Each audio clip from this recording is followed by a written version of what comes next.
eye sciatica. Sa sciatica nimdie ya 21st clinic of abaye. Etumi aboa ayarefo bebre. Ama omotumi adiomo ho. Efri sa omoto asintini na etwetwe omunumu. Ewo mu se ayaresabia bebre. Enso kase omo sasa sciatica yade no bi. Nanso se original ne wo ho a yemfa imitation emfa nyehwe. 21st clinic nkoane ayaresabia ewo Ghana ha. Enam no kredia ewo wondwumedie munti. Na wotwe bia obia phone lines to ho. Ma ayarefo ne won dinkita ho wo radio so. Sciatica manfo nim se 21st clinic esa no danchen a. Ye wo yade bebre wo ho a wo radio so no. Yate ho adanse bebre se 21st clinic etumisa. Te se eye esichire yade. Akoma yade. Osa awo mu sensem. Enam yade. Wechika se eye wuya etutu. Wone so ene briwo. Wo jonso ntentem. Wo honam nyina eye wuya. Wo tifa edwaw. Wone echi epopo. Wono fa ehihim. Wonai na wonsa aye titiriti.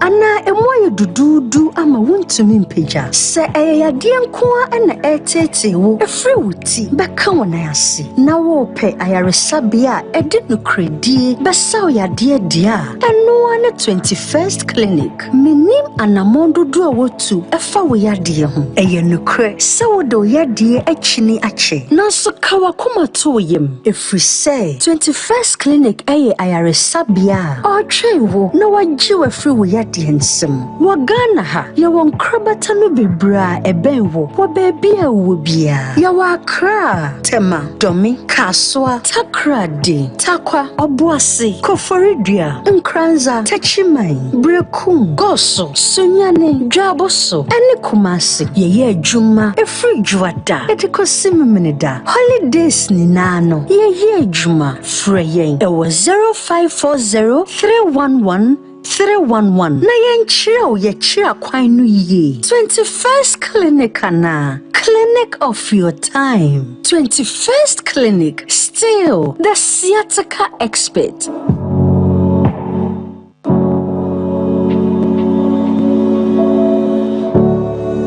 So wante unipediasia. Wante ayaresasi. Pacho adublo wa wadi entwono gitum we kuranya Ghana na awene na yentimi enkoye nim Sompa TV sunie Tara1 TV sunie Sompa 93.1 FM Sompa 98.9 ewo sunyane ene bromantem na fe Sompa 90.7 so ewo eye nkranza buno epo ye mantem dwumedie no eye healing point wapomode ho nkyerɛkyerɛ dwumedie mapakwasi adabia no nsia bopɛmu a ena yede esom wo ya enenso Ohine Remame Ekuya Yabuwa Esiama Bronya Matana se Doctor Yusuf Salifu Waba Beka Yensa Yatwetwe nkomo we se ya che we ne de atosom prensa ena yede bewie ye enne na se osa ho nkomo twetwe ya last 2 weeks ye start say ye ne nyankopon ya adomo a Doctor Ede ye bewie eno nti no kaya na Facebook no so Sompa TV Ghana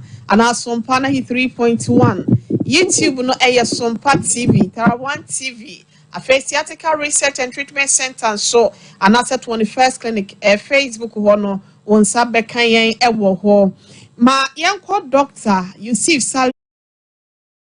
3.1 FM, Sompa 98.9, Ewo Sunyane Enebro Mantem na fe Sompa 90.7 so ewo nkranza buno epo ye mantem dwumedie no eye healing point wapomode ho nkyerɛkyerɛ dwumedie mapakwasi adabia no nsia bopɛmu a ena yede esom wo ya enenso ohine Remame Ekuya Yabuwa Esiama Bronya Matana se Doctor Yusuf Salifu waba beka yensa yatwetwe nkomo we se ya che we ne de atosom prensa ena yede bewie ye enne na se osa ho nkomo twetwe ya last 2 weeks ye start say ye ne nyankopon ya adomo a Doctor Ede ye bewie eno nti no kaya ho ewo Facebook no so Sompa TV Ghana ana Sompa 3.1 YouTube no Sompa TV, Tarawan TV, a Physiatrical Research and Treatment Center, so an asset 21st Clinic, a Facebook one on Sabekan Ewo. Ma Yanko Doctor, you see Salfu 21st Clinic, and overseas branch ho, and now free a buy a doc, but I am Wakwaba. Yeah, I know. But I know what to say. Yamina Dumboko pa. There were two attad, so no say than a sepa. Fact, you Nasubeti. Ebusiama Mina Manager Daniel, Mr. Daniel Ajimai, or no any director Edema a healing point Jumedie, Debiara da Penny Yamu Debiara da Mayana was a papa pena Dr. Blazer Foster so Penny Pa Mayana was an iron child baby will be a doc. Yes, she come to train us the free a year or sa my the remo a year peptic horsa and she moved to na de my last week or my remedies be nanka the cayenne pepper barber sosonam si now be a me from jammy. Yes, I the mocosa day as I say a crow a way your fununimunasi or barber chay and nisso. And until wada roma be a ne and will be a daja would say. Fire quiet chikakra or saho and commotration is saying any a chassis, same times any courses no now they are come home, they are my we are na risk factors be a one or they are come home na remedies na what they my last week and what me their mind na and ne what me the bia can you say be ya yen no ye beti me ada ye ho so na bibi sa krampo ba yetimi anya bibia yo ansa na ye to anamo e de ani achemu aya sabenti mpacho meja kasemu na ma yo meda wasepa yie maminchia obi biara otie yen ene ahwefo nyina na sede osika ye no osa de ya na eyekuru na se eba so ay nam se atete ne ho discomfortability na nipa ne community no ya na mpempu na wa se ye pe ho pomasi bra na se ye hwe kwan a ye betimi edi asa sa ya de we na eno ho komotwetwe ana ye twen last 2 weeks ane ebesi ene ye sen chire mu sa akosi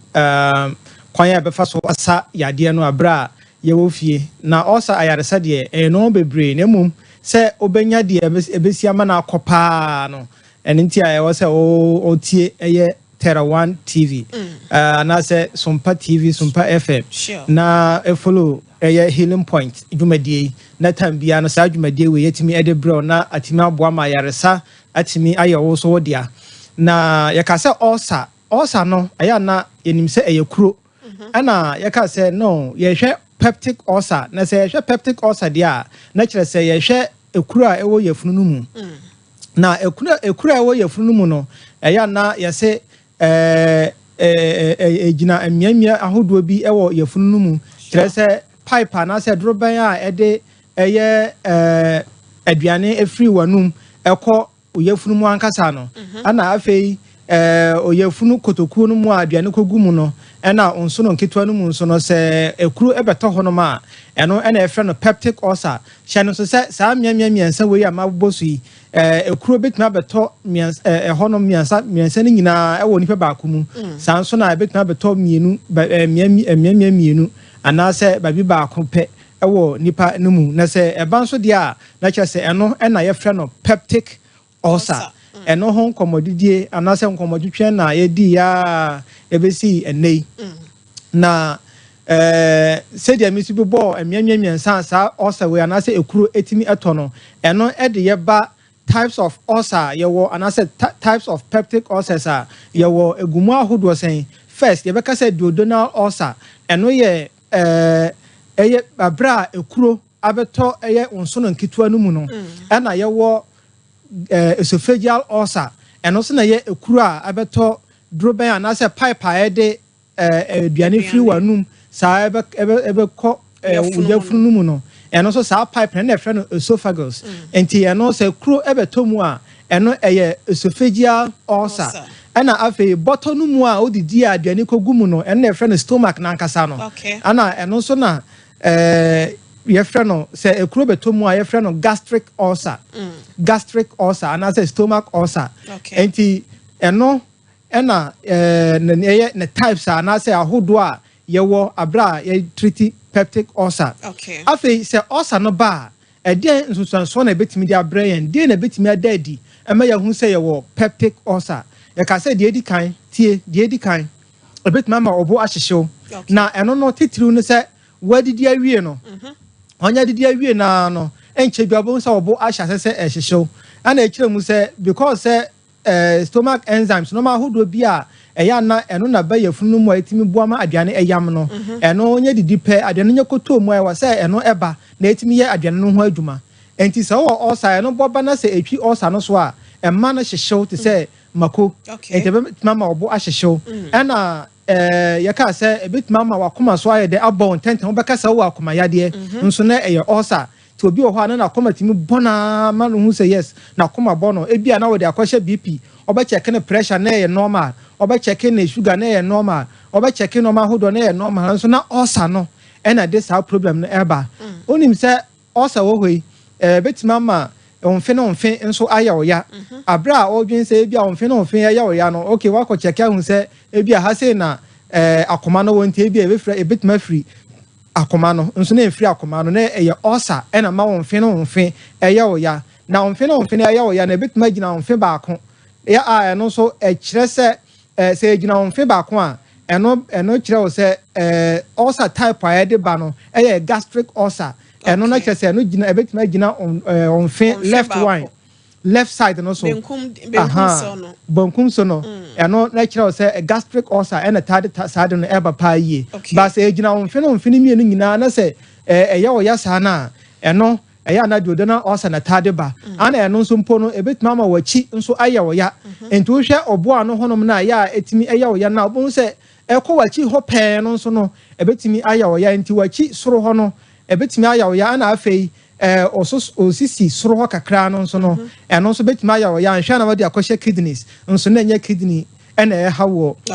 sanso na ebetimi ama obi honam nyina aye ne ya enti obi ho no ma odasora no honam nyina aye ne ya obedwen se yare fufuro bi titru malaria ne typhoid nso na efri type friend say efri ulcer ana se peptic ulcer ena tade sade no eba pa yie ana afei so ebetimi ma general body weakness ana se ohonam nyina betimi ya omre eno nso no ulcer bit say duodenal ulcer etimi de ba pa yie sanso na ebi ohonam ase kom de wo check kra bi a na ote yaw okay ma honam nyina ya mre na de na ya ne ba ma honam nyina ya mre sa won se as a friend said duodenal ulcer won se me ka say duodenal ulcer na tade sade na eba na duodenal ulcer one thing say aya na before benya duodenal ulcer do na no na acid na de ba okay say acid production na be ye more e woni pedua no mu a e ma wo ye weak ba acid already am ye hu say ewo yefunu yefunu ni mu ene boa ye ma aduane eyam anya sa sanity enti se dɔɔso na boba sora wa bla information bi aba ho no dɔɔso na akɔkɔ se sade no acid yes na akɔkɔ se friend say ulcer na ebetwi won say yefunu no ankasa no ewo no protective mechanisms and say line bi ewo kwan bi a efa so bɔ no ho ban enti se acid no nya free ba bi a ahobambo no dɔɔso ekɔ ba bi ahobambo no den esu a ebetima ma ulcer ntem na bia ba ko eye dodonum honom eye onso no nketua no mu enti enti honom no se acid no production no be dɔɔso pɛ na se ekɔ saa onso no nketua no mu honom na eno ebe ma dodonal ulcer okay what I say because eno ahobambo na ewo honom no esu kakra esen oyafunu no mu ankasa enti na ya na ma honam ye omre na didie na bi wo ho acid na ankasa na ma honam ye omre okay acid no won say nipadua no bambo ne wo no afiri ho akɔ ba bia ne ho bambo ni swanti no na ma honam ni mu ayemre say nipa ankasa no say onipadua no acid ebe dose bebre ma wo yemre okay so what I say okay onipadua no acid ebe dose bebre ma wo sha se wo ye weak kakra because ebe sha se ekum emmowa bi a no krampo ye good emma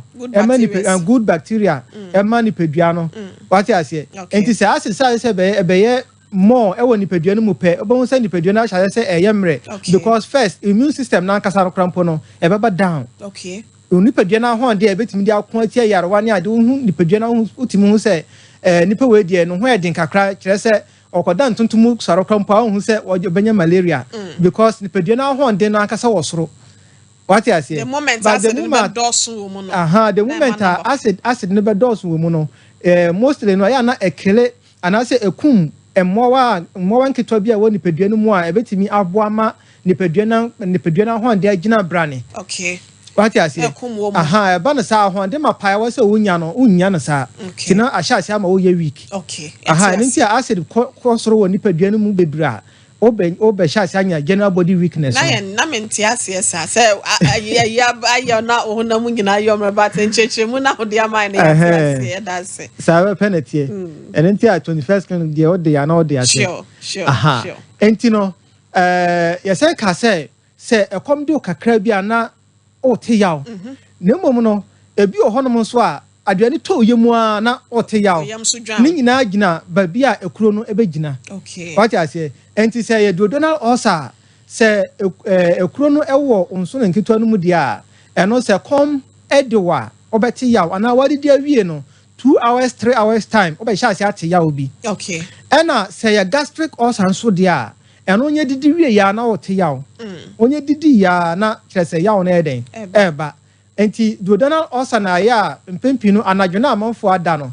obi ono a owo sa kind of ulcer no bon se aka no ho den dia anadwo be ka se emergency case na aba okay nso na ulcer no na ha nipa no sa no okay what you say ebetimi ama obo afono pa yie ebetimi ama obo afono sanso na ebetimi ama waye den se bio wafe okay aha na ye wo binimu wo hono ma tam bia na o mesora no pese o mo twitwi o mo nse o nye de brush ka o mo anu a se o mo twitwi na no na nobo efono na se de onfe da sankrofo no ho o mo so pese eba nso no so efie dabi efie no pese eba but entimi ma efie no ma efie no pese eba so emba opa ye o emba what you say you say ebia wan kasa o trigger no okay say ebia o de bibi show minimum ma brush no ewrem okay aha enti safo no ho every morning o mo de brush be ka o mo anope na oya fe eno sa no dodo na no gastric ulcer okay ulcers na say acid reflux and ni sa de no ye den eba what you say aha enti we nyina no eye nsonsanso ahodo a betimi anya abra ye wo ulcer ana hya no so se efia no mpo eba na se ebia efia no ye green ana se yellowish green bia na wa hu se enso bia agina bonyoma no mu efia no bile no eno so na aya etimi boba osoro etimi boba obosoma ohun se obefe nti ofia sa efia no ebeye yellowish green okay aha enti we nyina ye asansode ahodo a eba ebetimi ahu se ebetimi aba ne se yanya ulcer yi bi ana se peptic ulcer yi bi se de be ya ebetimi aboa atu ho ana mo ana se etimi di enkyerɛkyerɛ so ana se normal ahodo bi a obetimi aye na watimi asa ulcer na ana se asi ho anokwan na ankoye kese because obi a ulcer na one treat no ahya se de obehu ne se okay me ulcer enti no ma me di intentem enti se de be ya me nkote yaw fine o ulcer o didn't intentem na nkyerɛ se be ma ulcer na akọ obo ho wan kaka ulcer no de enko da o ye management what you say ebeduru mre bi no be didi nso bete yaw sure so what you say aha enti wo bedwin se bi a ulcer no ho nti me didi intentem se de be ya me ntehwe yes enti obi timi ba ayaresabia o be diagnose no se o ulcer no se me da me makom ndimi o na se kom nkwa na de ba so what you say aha enti say one fiti a kom na de ba but e kom timi de ba come to me the body okay say ebia obi ho your time bia o kire ne yom kom sa eto aso a betima anya ulcer because stomach acid nanka say woni pedua no mu no eno time bia eba what did you ondidi yo eba aha ana eno so ba the more eba no abra ondidi ya ebenya aduano aye de adwuma wo so no aye adwuma wo so no ebe ya adwuma wo yefunu ankasa okay entina edidi ma wo ulcer nti anopa no mu ho no mayemisa we se ni enhye no so breakfast no se me sorry anopa be no nsi a ebrebe na wo senka medidi ebetimi aboa me mabọ me ho ban free ulcer oh 8 year normal the 2 hours time from what sorry free bed so no be 2 hours time na wo se utimi have breakfast 8 year normal but so ulcer pa 7:30 we so didi obi an time o sorry onim obi an time o sorry de na o sorry a on se obi an de odi ansa na wada so what you say sure obi o hono ma wa kono man ka na jo ansa na order ti sa nipa no o ma no up to 8 krampo a problem beba Oh, okay. Wano man ka anadwo ansa na order enti digestion na fast throughout the night ono man ka ansa na wada some mistake na man for tire no ebia you see the fruits anadwo where did he abra kwakoda no wakonom anka kan hu say anopa pa obo hu say commercial say do. Oh, okay. What I say anka na ebe more osa kakra because acid ne be build up kakra ti uye obi anadwo bia odi anka ansa na wada ahwe ne ye na media broben so anadwo ne nyina aka ho. Okay. Ni nyina acidic aya yendi ansa na yada. Okay. It said the wasra na pondi hwe na wadi anka anasa wadi abrobe enti for that very time na ebe take ansa na wadi no sa time ni nyina no acid na wadi akomu. Okay. Hydrochloric acid no so sign be ka ho enti acid ne be ye more. Okay. What I say enti ni nyina e de how ever ba enti na me ka kira o say so ulcer na so won treat a ebedum rebi na betuma ba ne say complications ahodo ebetimi di aba no ebi wo hono ma ebi a wo kofi moja ebi wo hono ma wo konya intestinal bleeding say ebi a emoja ebenyunu wo onsunu mu ankasa enti wo behu say nipa no okoja na nan a na moja wom. What I say na che say dog dey okay dey nyu omo aya na omo ta wo koko nsi me kwaja na nso a me hu moja na koko ebi tibi ya osa no ebitimi ya osa no enti wow na sa kakra ebi ohono ma moja ne nyunu wa unhu because kakra sa no behu say wo banya anemia enti wo ha na wani so ebiru kakra moja ne nyina enwunu fa nso no nim na wuja wo na ya ba abonten enti kakra na eba no wo behu say wo nya anemia eba moja ewe obo nso moja ewe kakra sa enti ebeduru mre bi no bo nse oti ho na wo sare krampa na wani so abriu ana se wani so ahya se obriu kakra na wakoma bo wontentem ni nyina ye asansode a betuma akira wo se omoja no ye den eso eti ana se ewe onya anemia. Okay. Na ye hye no so se nyankopon de ewo ne nimdie mu no wa hu se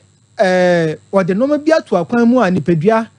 anka wo se ebo ye ho ban na kire se ameye nya osa na se even osa empo eba nipadua no wakwan ba ko so ebetimi aya ye nte ya obi ana se enko hayen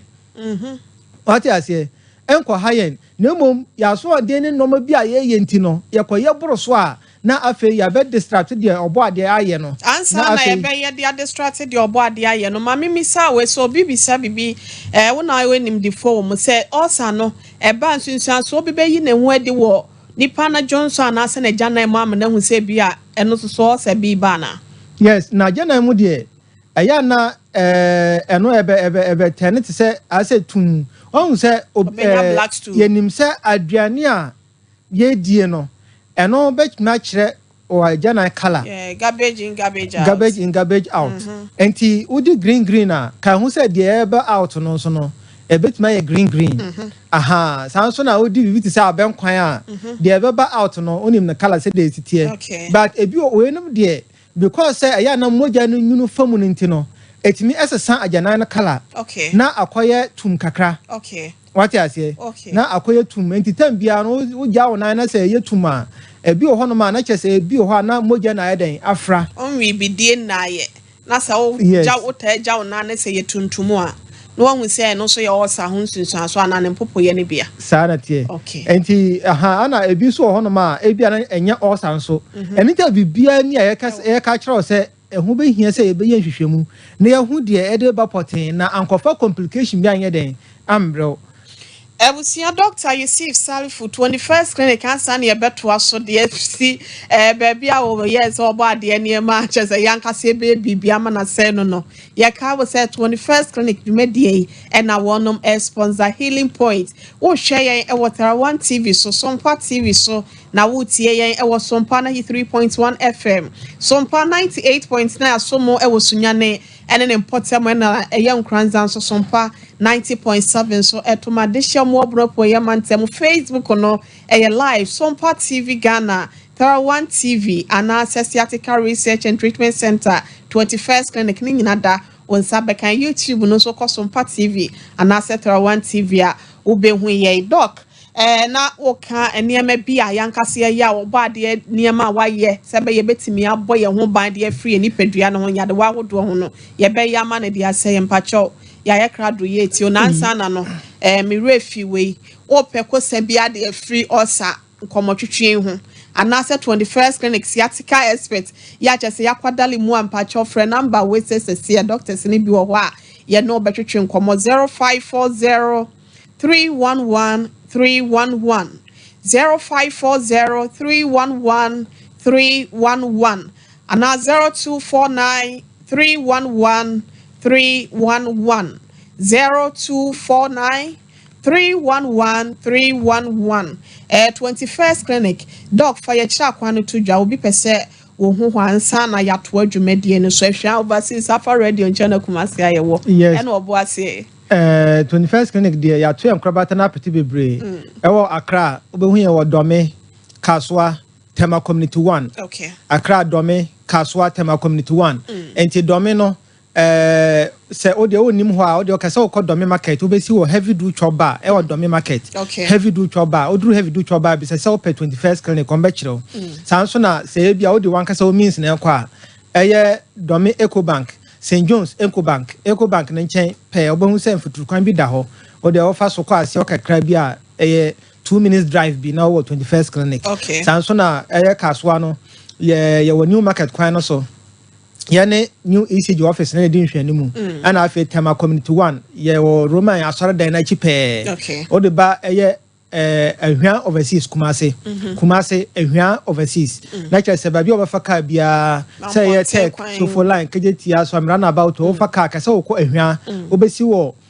21st clinic e wo ahwan mesi wo yanim ho pe sanso na sunyan no ye wo regional hospital na say teaching hospital no sunyane teaching hospital no na nim ho pe first gate no ba bi o mu ATM machine no wo no nhwe nim ho no na ye wo takwa ye wo koforidua ye wo obuase takrade ye wo techima enkranza go so brekum eno ane so be frɛ number na edi tu dwa no 0540 311 311 0540 311 ye be wi e be send dia tu dwa nti no okay ye twaso na me kire wo sɛ obo ade nimdie mu no ode no ma bi wa hyehye no ma hodo a ebetimi aboa ma me ne wo ye mbanya osa empo se osa na bakrampo na embe hayen de etene se enyina nim se acid e wo yefunu mu enna ya na mpempi na etade osa eba pa na eno se e wo yefunu mu a eno de ebe ye ne se adwene na wadi no ebeboa ama adwene na timi ayam e wo kwan bi so a nipadua no be den ebetumi ayusuo na acid no se ekoba ne se acid no ba na se tambia no eba ebebro so a eya na ebetumi ahayen enti nyame ede na se nyankopon ede eye amaman asen ye yefunu woma no mu se de ebeya a acid no eba enkoka yefunu mu woma no na ankodidi anye den anwuram because acid de ye nyina se ye te acid ho asam a yenim se eka honam no krampo a ebetumi ama honam na woro sa be pe na eno so ewo yefunu mu a ebetumi edi de wura yefunu mu na edi kuru abrew sanso na etimi nyankopon anase obo ade etimi aboama moja ebetimi adi afosane de nnuanenduro a ewo aduane a wudi mu ene mframa pa ewo moja no mu etimi de akoye funu no mu no ewo se etimi eflow pa ye se de be ya yefunu no so do etimi adi ne dwuma se de esefata na etimi aboama ekuro bia embe ye den ambe to ho ana afei wasa hye ne se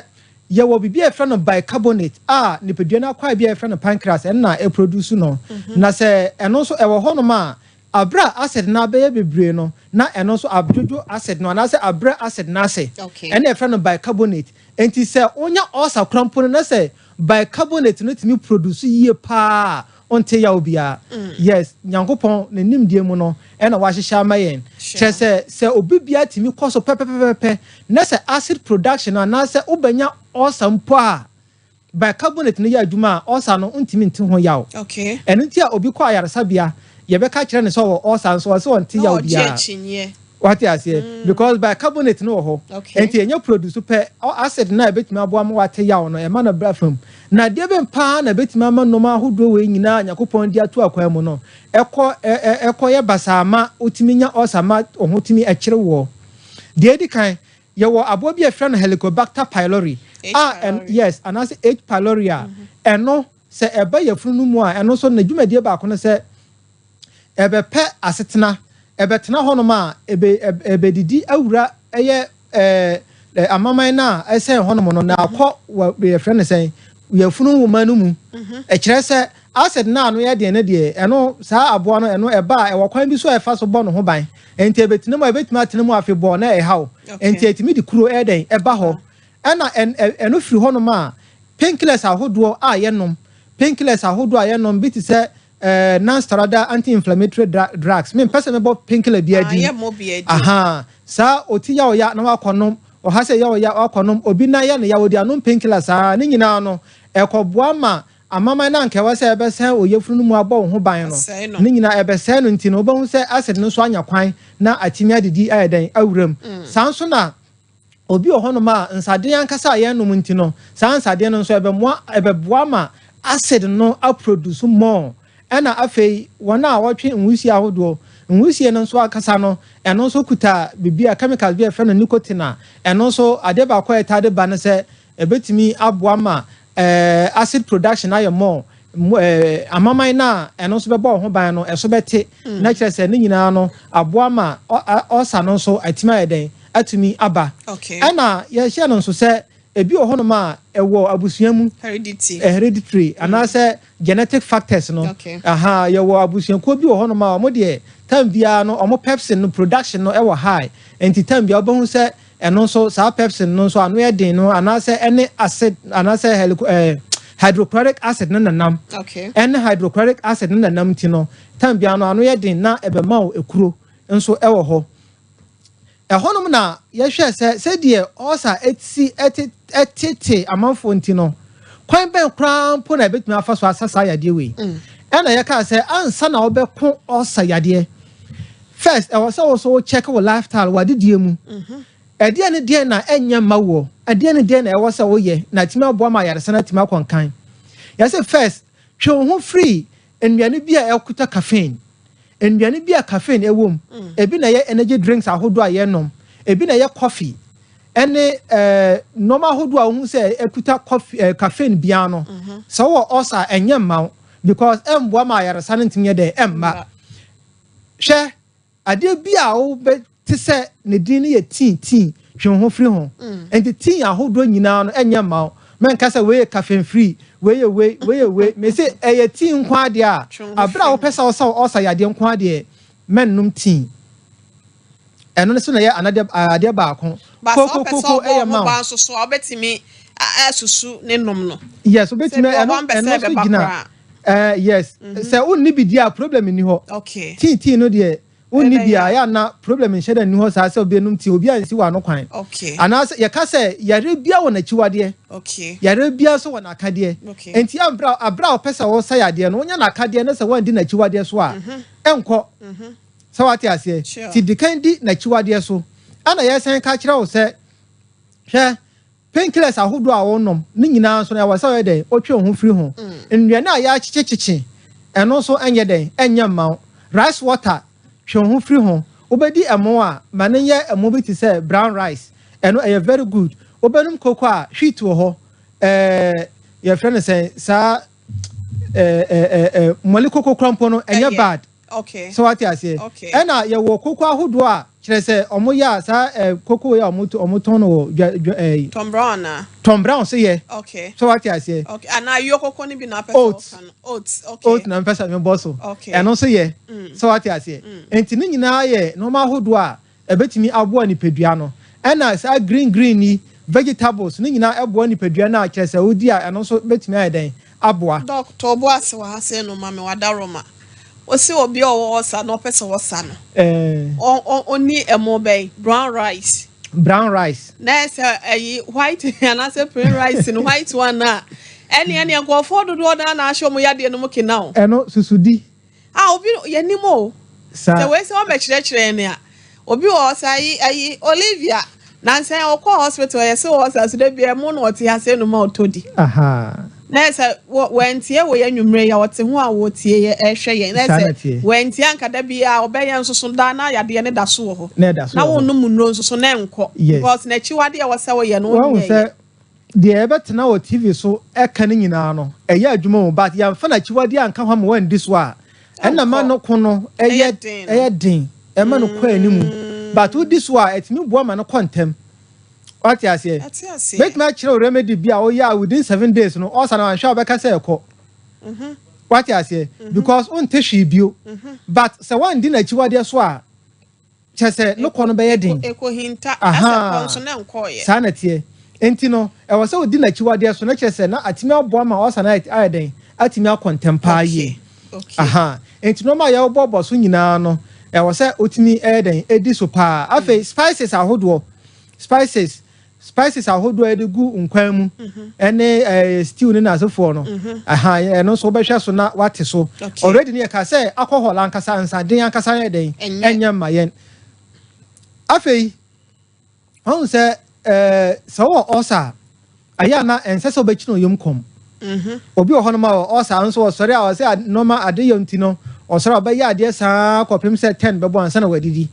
wow bebo anso odidi nso ana na yam ne ya ne yento ombeso obedidi kra ompeso obedidi kra ne nyina so wa so what you say odidi na say oyemfunu ya wo ya okwan ya obefa so aye no na atima bo ama oyefunu so ye den enkoye wo ya nti o re say obi ohon ne osa abra koma de na kakra wo say odidi no no akodi ampesie wo yedidi ya oyefunu ba ya wo ya no akodi banku wo didi ya oyefunu ba ya wo ya e was so per something light bit say ebia koko bi enom kakra so what you say and I say wheat your friends koko yi bi krampo na pepe dia ni nyina eboa ba obi ohom so a abra wo acid reflux a eno na de no osa eba no enye ba ya na akono milk was so no milk na ato no hwe obema condition na your worse ono milk na ebe to de but kan hu say with time na ebe your worse kra because milk ne de eno eko ekoda ni ama acid na nka ma ote yawo no eno ebe brenase na mom ese ma acid na be produce more because milk ne say no e protein so de enya koni pedua no mu ete say de owe nam ebe ma acid production na basoro say de ebe ya ebetumi aboa ma protein na ewo mu na timi aboa ma na yam so what you say enti milk nso den enya ma anka abrobe kusua ni nyina ya no ma bia wo se wo den otwe ho firi ho wo ya ulcer patient a wonta ni kusua na wo ye ulcer patient a wondi David de ya chi o de ya no won de ya chi o de ya no de ya chi krampo na e kankan enti de ya no krampo de e bia ne white no de ya no white no na obetuma den adi kakra aka yoku ne de nyama ba akokra eno site am kana ekoda ni na de amawa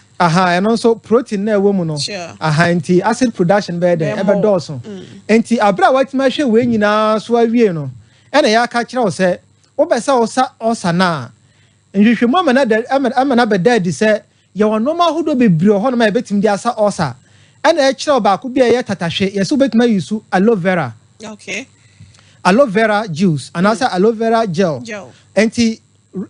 sa remedies we nyina be obosu ni anka etimi nya mfoni no TV no so a e be boa pa yi ni to so mai na aloe vera na adade mai na fama yes enti aloe vera no ya say sa wonya aloe vera na ne finfin na gel na ewo mu no dia ye mai no wo de yi oyi a na wape atrema baako no fagu nsuo hie kakra de mu no abra eye cup no quarter na kire se onya nsuo no cup full na chemu mienu na sen che no so mienu enti ano sa no na wo de aloe vera no atrema baako de num tea no ma baako no de afra na afei wanom abra undidi ye anopa what you say ena anwumre ansa na obeda ebi ohono ma se osa no kona ni ma obetuma ye no 3 times a day anopa awie anwumre na utimi nya atrema no mienu nso a na che se cup no tea cup no half nso tea cup half ena ode befra na wanom anopa bra wondidi ye onum wie a obetuma twen 30 minutes to 1 hour ansa na wadidi anopa ena anwumre ansa na obeda eno nso no se osa no ya ade e wo nanimu a eno so betuma ye no anopa awia ena anwumre pacho what you say pacho ya tia yes because aloe vera no ewo aloin ana emodin a no nyina ye anti-inflammatory a eboama kese ekuro bi a abeto hono mo no ahonhunu bi a ba nyina a nam so ma ote yawo no etimi ma no bafam last week o ma ye ho ayi wa yes no mu ema ye ho nkyerɛkyerɛ sɛ nhwehwɛmu ahodo a ɛkɔ so wɔ amaman ahodo a ɛwɔ wiase afa na nyina no ebi te sɛ India Tanjavu ana ye hwɛ de esi ye ɛwɔ Ukraine a ɔmo de ye nhwehwɛmu ahodo a ehu sɛ etimi sa yade ma pa ebi krompo hɔ no ma ye de wɔ bi paneɛ ɛno nko ma fɛdro bia nka ɛno nko ana ye hwɛ de ɔmo ye no wɔ America ɛno nso nipa bɛyɛ 100 ɔmo hwɛ ɔmo nyina no ɔmo nyina ho tɔ ɔmo kra abra 1 year eba ye no krampo no osa no nsan ba bio na kyerɛ sɛ atu ase kra wate ase aha enti ye ka sɛ aloe vera etimi sa osa yade a nhwehwɛmu a akɔso wɔ even emmoa ne nipa nyina mu ɛna ye gyina so ɛde ye saade na ya sɛ de yani da ho a ya ye bi pɛn a ye de asa yade ɛna ye kyerɛ wo na sɛ wo so odi so na also timi ye the same thing na wodi nhyehyɛ no nyina so awa sa also ho ye den ho tawo what you say aha apart from say e was anti-inflammatory properties no ya say ekum kuro ankasa ya ka say bibi ekum kuro a kyerɛ sɛ abra kuro abeto honam ani a wodi aye so krampo no ebo ekum no kura ma no contentem okay enti eno na meka sɛ abra ja ahyehye obi krampo no wanya hwe krampo no sɛ wonya aloe vera de yeso a wawie gel ne bi no what you say aloe vera gel no wo de yeso a wawie okay afei yɛmfa aloe vera no ento nkyɛn eno de abra obi wo asambisa bi anasa question bi ɛfa ho no de yewie a ofre number na yɛbɛgye wo so but yɛsɛn hwɛ cayenne pepper a me boss last week cayenne pepper ka sɛ pepper de obi anim sɛ mako atenti ɛna wo kɔ ayaresa bia nso de a yɛbɛka kyerɛ wo sɛ wo osa mendi mako ana me boa esa aha mendi osa mendi mako osa ndi mako aha mendi mako abra wo osa ene de yɛbɛka kyerɛ wo because mako hoi ɛno ɛmfa osa mba okay mako ɛmfa osa mba na mom yɛnhwɛ sɛ ekuro abeto nsa ho na edi mako aya so ɛbɛhyehyew ɛbɛyɛ oya because mako na nkasa no yɛka sɛ ano yɛ ya yɛnkasa ano yɛ hye ana meboa ano yɛ ya enti mako krompo sɛ ya dia ɛka honam nani anasɛ babi a ekuro wa na kyerɛ sɛ ɛbɛboa ma na yɛ oya hye krompo nso ɛbɛhye ukuro nim mako ni bi wa hye dog enti ono yɛ ɛbɛhye ukuro nim sa pɛpɛ ɛnatie enti sɛ ekuro ɛwɔ mu na odi mako a ɛkɔhyehye kuro no ama na yɛ oya enti ɛbɛyɛ den ɛbɛyɛ oya ɛnam so ma amonfo ɛmpɛ mako na sɛ yɛka sɛ mako a yɛgum ɛwɔ mu ahodoɔ ɔn sɛ mako no yɛwɔ round no yɛwɔ deɛ yɛtea yɛwɔ friend sɛ nketenkete paa no ebi ano yɛ yankasa aha we yɛsɛ cayenne pepper yɛnim deɛ ntia yɛka sɛ cayenne pepper no nti nyɛ mako biara okay yɛnim deɛ ntia yɛka sɛ cayenne pepper no enti sɛ ebituma anya cayenne pepper no mfoni wɔ TV no so a ɛbɛboa paa yie na mepɛ sɛ mekyerɛkyerɛ mu no cayenne pepper no wahu sɛ ayaresa mu no ma memfa wei mekyerɛkyerɛ mu paa yie amanfo ntie ne yie na ɔma anka sɛ ɔmo hu doctor bi wɔ TV so a so wobɛtumi adi mako abra wɔ yam kuro hwɛ ayaresa mu no yɛwɔ biribi a yɛfrɛ no similibus carenta tie similibus carenta SSC yes similibus carenta ayaresa mu term Latin term okay ɛno ne ntiawa mu no like cures like yɛwɔ biribi a ebi wɔ hɔ no ma ebetumi ama yade bi aba na mmom sɛ yade no ba krampo na saa de kro na no ɛno na yɛtumi de sa no yadeɛ what you say like cures like ade bi na ɛyɛ den yɛmfa no sɛ nsuo wei menom a ɛbɛma me ulcer abra manum nsuo wei ama na ama me ulcer no sɛ menom sa nsuo wei kro na ebetumi ama ulcer na akɔ ɛno nti ameka sɛ like cures like okay cayenne pepper ne bi na gusu yi aha cayenne pepper ne gusu no TV no so no wa wo tie radio mpacho mako atenten no mako atenten no enti sɛ wonya mako sɛ wo osa na sɛ wodi mako a ɛkɔhyehyew na ka hu sɛ saa yawo na ɛma wo kɔte no mako ankasa no sɛ wo use sɛ wo de sayade a eno so say koma saa ya wo ne noma hodo a obeti abra wadi mako no eno so kwasa saa yade na mana firi ho okay what you say ye nyina ye ho na ye hu se wokoto enku bi a no ye hye o so oba bi ya o ya odi nku na asra no odi nku na asra no obo se saa enku no ehyehyew o se mako o se nku we dia no ehio eno so na ma ya wo no ko sure anameboa ayi saa net ayi ewo mu se 3 bam saa net ewo mu se enye nku bi ano ehye bia na ma ya wo eko ana se yade na emom ye nyina ye nim se ano ehye pa na ewe etimu se enne be ma ya wo na yeden akọ adenti ano de yanka se ehyehye ana se ano ehye ntimi meja yusu eno yetimi yusu na adenti a wo bedi bibia me na call ni inside na akọ hyehye saa hyehye kro na anka betima hyehye wo honamani so no na waka se eno de be praw sa oyam no ne ma ne nkona honamani no sunko obega sa honam na ni nkona oyam so sunko so oyam de na say very fresh yes what you say hu abo bi ti se your friend say ewo mobro say na produce ewo no sa mobro no say ekeka yes ekaka se cia ho ebe honhono okay sa honhono na sa abo no kawa betimi dia banyina no se ohonamani ekoye sa yade no bia sa emmowa no mo de yesa duro abo no so kun na ode ya ebe ko fast sure like cures like ye wo normal hodo bi wo hono ma nya ka honam nani pe anhwa obenya kuro wo honam nani sa kuro ne ahonhono na ebe ba honam nani no ode yeso a ode sa de ne ya eno so san be sa yade no okay ena ye similibus caranta emu ade ba ko pa example ena ye kayen pepe anase makwa ye ka ho asemi sa mako no eye no ma hudo bebre a etimi boa esa osa yade what you say okay eye no ma hudo bebre a etimi boa esa osa yade first eye anti-inflammatory ne kire se inflammations ahohunu ahodo a etimi akoso ama enam so ama ote yawo no ebema ama ebeboa ma ano abrase okay enti wudi mako na se ehyehyewa eno so enye se bia odi o ye wakwan ya fa so ye no entitie me kosi awieye ye wakwan ya fa so ye no enti wudi mako no ma no ko mu na se ekosa o yade krampo na ekoboa ma sa inflammation ni ade anyina abafam ana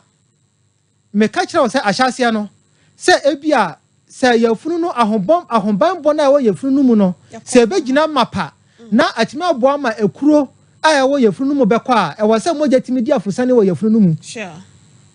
kayan pepe be yes adwuma no ebe ma moja di afusane yi yes ebe boa proper circulation ama nnuane nduru a ewo nnuane a wudie mu mframa pa oxygen a ewo moja no mu ebetimi akọ yefunu mu atimi circulate ama kesa yefunu mu so anya ahonde mapa no kayan pepe ebe yes adwuma no and I'm soma even omo manye stroke a yemfa na say bia moja na ndia fusane ye wo mu no yetimi de kayan pepe esa sa yade no ema moja ne timi di afusane ye kama ema moja timi di afusane ye kama enti eyama stroke fo oh okay and so eka ho okay enti se o de kayan pepe ana se makowe bi ebesa osa yade a sa nyuma na ebetimi yade adi aboa wo enti ebe moja timi di afusane ye wo yefunu mu ankasa 2 ebema inflammations ahodo ayeden abafam 3 eye antibacteria kire se emowa ahodo a ede osa eba no ebekum wom anase ebebre na se de be ya enkodore bebre enti ahyase ne ka se helicobacter pylori emoa no eno na eya ede osa eba na se ede osa badia kayen pepe ebekum na se ebebre na se de be ya ayaresa na betimi ayeden ebetimi akonkan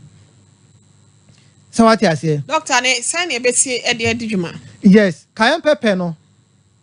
hatama no ho okay o hatama no ho a yama na ye powder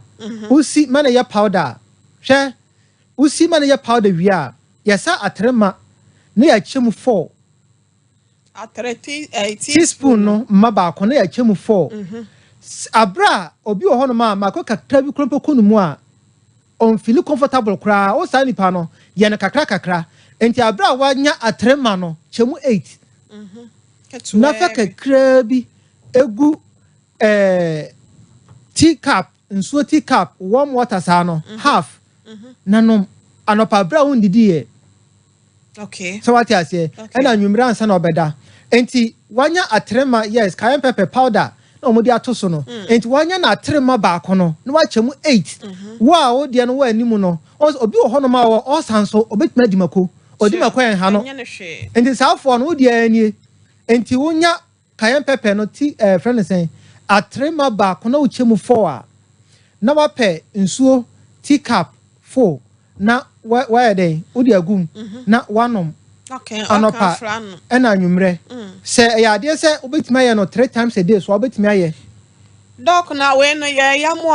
a mi se me mpemokwa aba ne senti se me twi me mokwa metayi aba ne frim we no yama aba ne nyina nka ho ne yanyam ana se bia yenyi aba na ansa na yayam obetumi ayam ne nyina afra o yam makwa abra o yam mako no onim se o yam ne nyina ma na ya powder enti yam ne nyina afra okay what you say okay ne yaw ni ntina ma me bi sa ansa na aba no ewo mo e ma ne yam yes me mpemokwa ye nti bo obeyi ye fro bo nso so a onfa sa o ka se bi a onpe de ya onchemu 8 no se bi wo ho a aba ne nimu a en hadwen okay dabi tio won se me ka so be ka sa aba no wo mu e hadwen en hadwen se aba no wo mu a na sa wo yam a en hadwen okay enti wo betima yusu no sa na me kire se de be ya bi a kakra bi ko mu a na enkwa hadwen no wa o de wo soro ana se wa osa no wa anim kakra no chemu 8 na yusu kakra bi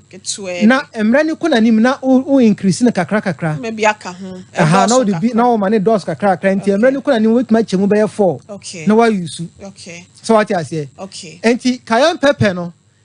ye de besi ha se na ebi a wo asembisa wo ebi wo cayenne pepper no so a obetima friend wo back door okay afei amesa nkyere wade baako hwe me se all remedies no edoso obetima ye we nso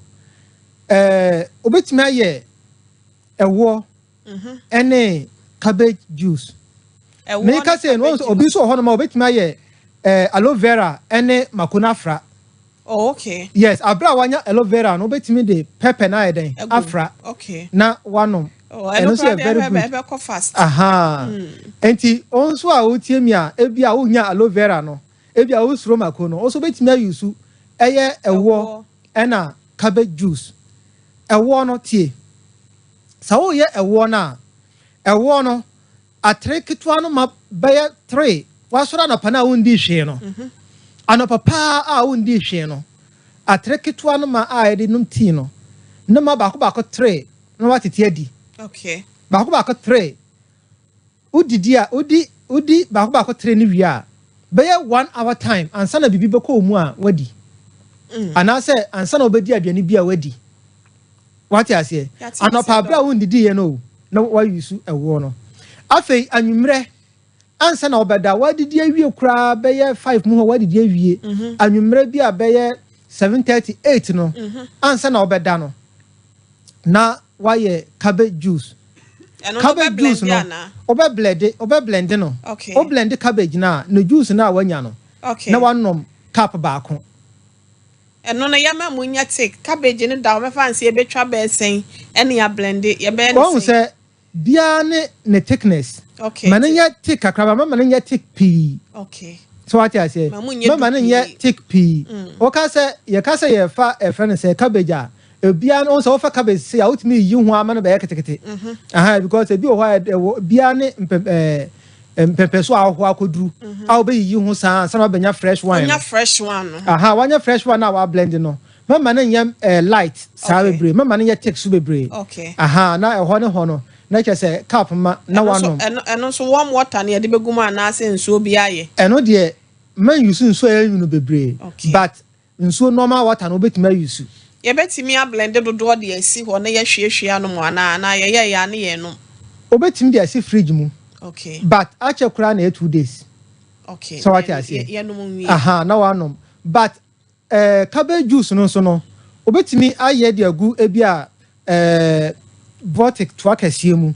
ebi a 900 ml okay na wanom eno nko throughout the day What they no be wunsu. Yes, wa sora no pa na ekosi anwumre no na obe no no ma. Okay. De bia na wanom. Okay. Na se uyusu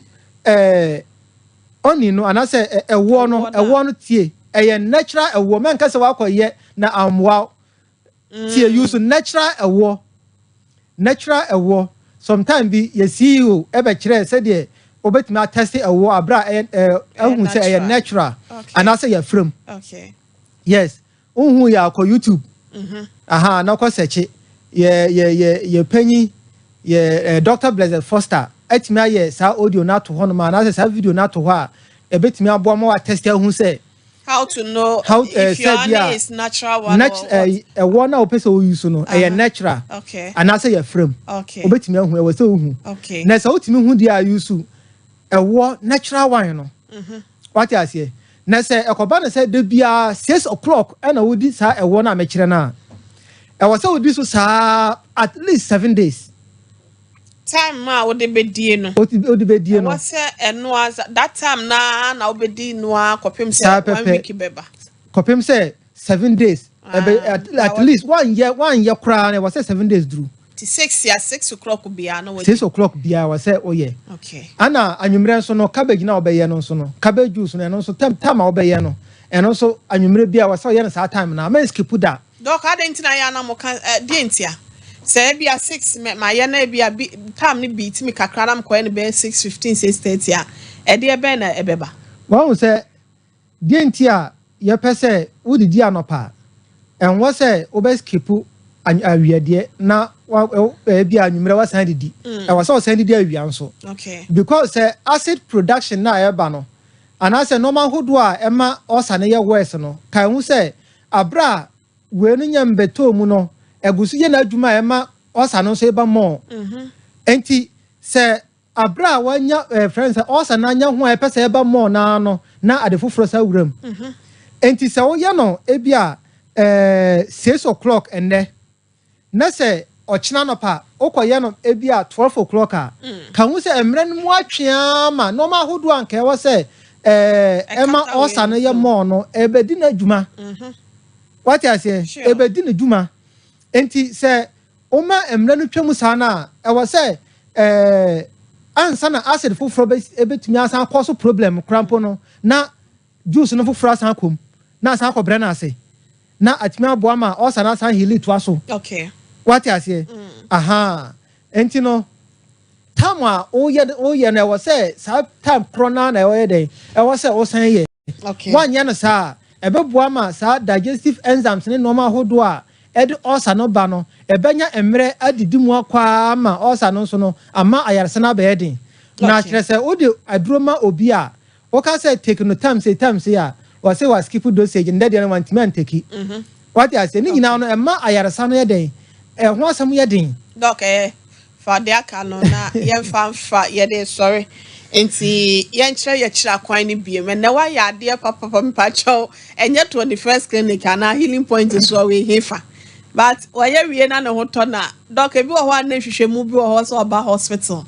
Na yetimi ye man remedies na obobo so yi. Onim say we nyina no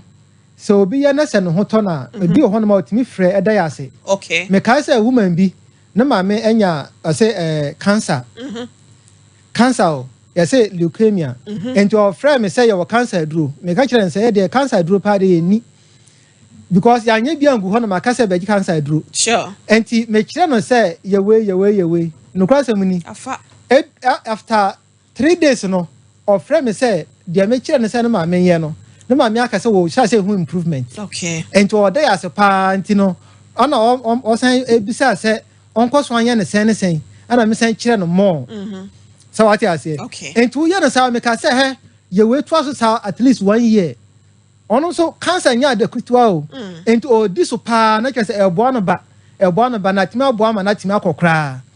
So what I say? Okay. Aha, and yare bia wo kwan ya fa so sa no. Yare bia wo na chiwade. San so na yare bia e wo na kade. Na me say 21st clinic there medima no esie no. Sure. Me ka wo say ye sciatica experts.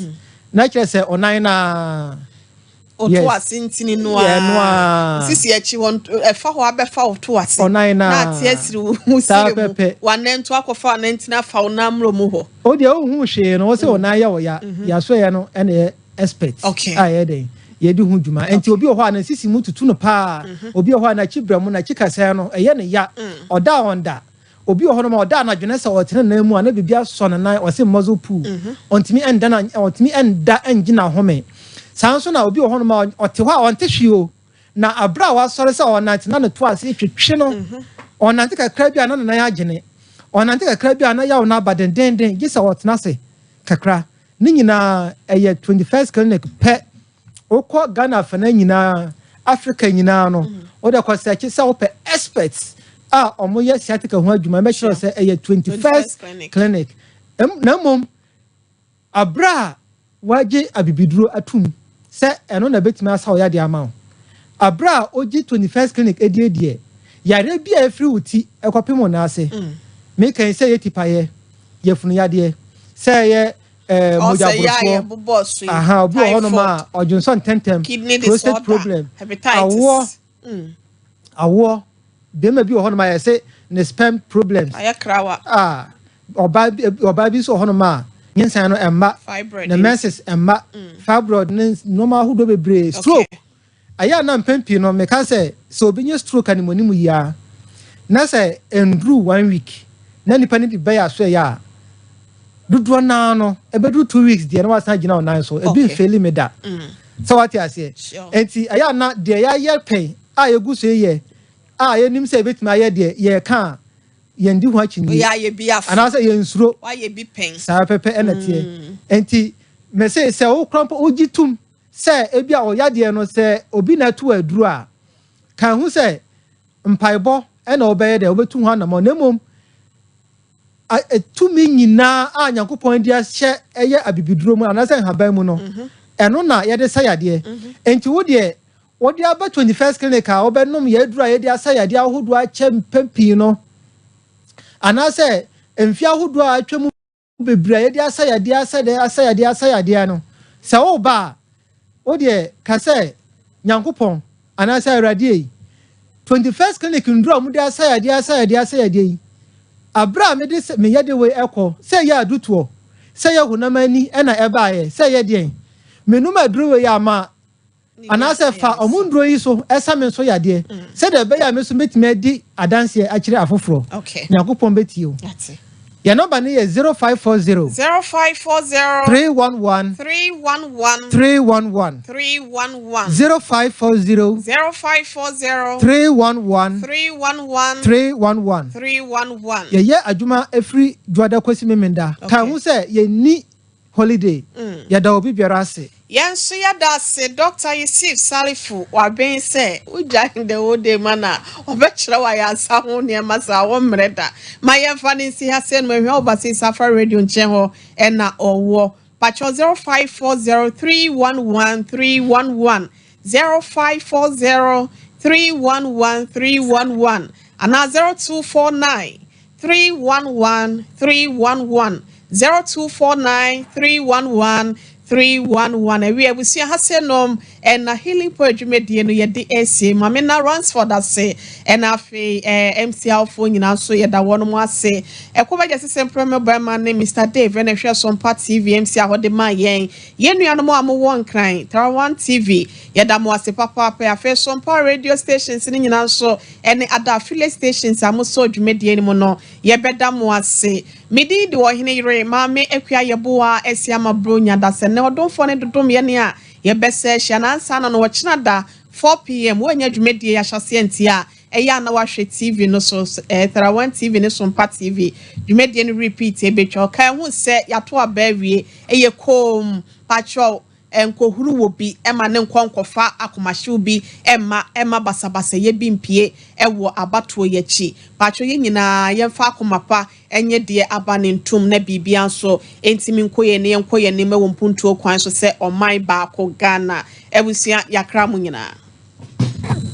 O eti maya hu say ye wo yare bia ye fra no sciatica anso hwa o ye hwehwemu asi biaye kase a ode ye sciatica hwehwemu no e ma ye be hu say saya wa ye ti free sisi achi fa ye to ase fa ye nema besi fom no se koba se ehututuye eye woya na etwetwenwa na eye sciatica sciatica nimdie ya 21st clinic of abayi etumi aboa ayarefo bebre ama omotumi adiomo ho efrisa omoto asintini na etwetwe no mu ewo mu se ayaresabia bebre enso kase omosasa sciatica yade no bi nanso se original ne wo ho a yemfa imitation emfa nyehwe 21st clinic nkoane ayaresabia ewo Ghana ha enam no kredia ewo wondwumedie munti na wotwe bia obiefo lines to ho ma ayarefo ne won dinkita ho wo radio so sciatica manfo nim se 21st clinic esano danchen a ye wo yade bebre wo ho a wo radio so no yate ho adanse bebre se 21st clinic etumisa te se eye esichire yade akoma yade also awo mu sensem enemu yade wachi kase eye wuya etutu woni so ene briwo wo dwonso ntentem wo honam na eye wuya wotifa edwaw woni echi epopo wanofa ehihim wonai na wonsa ayetitiriti ana emu aye dududu ama wontumi mpeja se eye yade nkoa na etete wo efre wuti beka wona ase na wo pe ayaresabia edi no kredi besa yade dia eno ana 21st clinic minim anamondo do wotu efa wo yade ho eye no kre se wo do yade achini ache nanso kawa koma to yem efri say 21st clinic eye ayaresabia o trewo na wagye wafri wo yade nsem wo Ghana ha ye won krabata no bebra ebenwo wo baabi a wo bia ya wa kra tema domi kaswa